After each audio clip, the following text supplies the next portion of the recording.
ఇక్కడ వచ్చి విఘ్నేశ్వర స్వామి వారు, సుబ్రహ్మణ్య స్వామి వారు చిన్న చిన్న టెంపుల్స్ లాగా ఉన్నాయన్నమాట.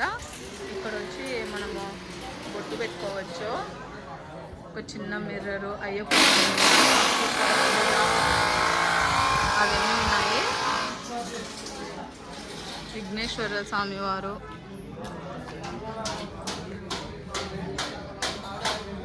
స్వామిని దర్శించుకోండి. తర్వాత ఇక్కడ వసతి కూడా ఉందన్నమాట అయ్యప్ప స్వాముల కోసం. ఇక్కడ అన్నమాట వసతి గృహము.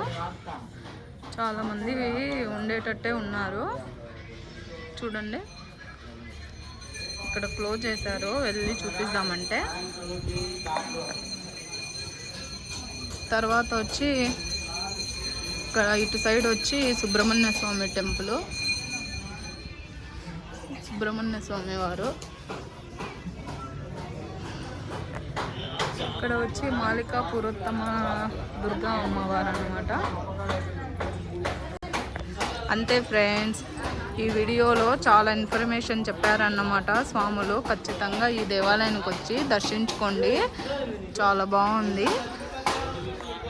ఈ వీడియో మీకు నచ్చితే please like and share and subscribe. Thank you.